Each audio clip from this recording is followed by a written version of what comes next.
In the beginning, I really joined Harambean just to meet people who cared about the continent and who believed that business was a tool for change. Over the years, I've seen it develop into a network of trust, a network of openness where founders and innovators have been able to come together and do business, invest in each other, and breathe energy into each of our lives. I've gone through things that have sort of wavered my faith, you know.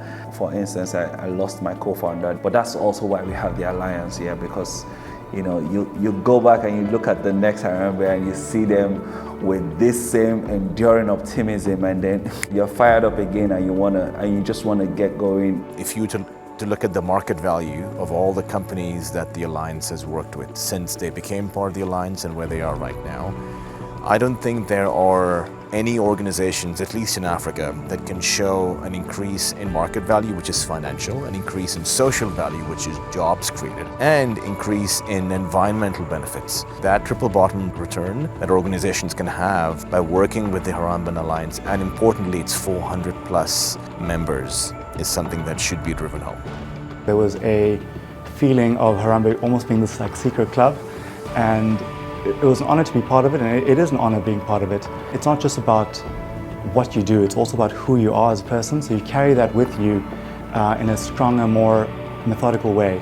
The more you embrace it, the more it's able to give back to you. Every movement requires the initial ragtag group of crazy people who believed against all odds. We are that early group of people who are saying we believe that change is coming, and we are the catalyst of that change. Being an Harambean basically for me means being an entrepreneur who is driven by conviction about the work that we do. I think the spirit of being a Harambean is around collaboration. One of my early tickets was from a Harambean, and then also my business was also incubated by a Harambean business. Harambe has a vast network. The network that I think is the most important are other Harambeans, because each company almost forms a small puzzle piece fitting together to form a bigger picture. The Alliance is not just a community of entrepreneurs who've come together to celebrate their successes, but also their failures. It is those particular challenges that are going to shape the future of Africa that we want to see. I always like to bring people back to an old African proverb. If you want to go fast, go alone. If you want to go far, go together.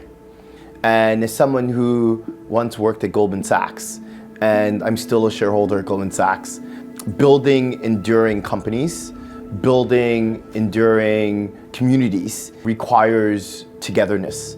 And so if a Harambean succeeds spectacularly, in my opinion, that speaks to the power of the community that has surrounded that person. I think what we're seeing across African countries is a network of builders and of innovators and of optimists, creating this flywheel of Africans investing in Africans, or believers in Africa investing in Africans. When I was signing the Harambean Declaration, standing in that room with the caliber of people that were in that room with me, the caliber of people that have come before me, to take a pledge to say I'm dedicating my life to a cause that is greater than myself. That moment for me speaks to a reminder of our purpose and who we are. There is a lot of building blocks that have been set in place over the past 20 years that the world has not yet seen, and the goal is for other entrepreneurs to take advantage of these foundational blocks, these learnings, and use that to build. Really, the true spirit is fulfilling this mission to make Africa be what we want to see for the generations to come. A future of prosperity, a future that our children, the generations to come, are going to do better than us because we were here. Yet, in the end, the Africa our generation desires can be one. It exists. It is real. It is possible. It is ours.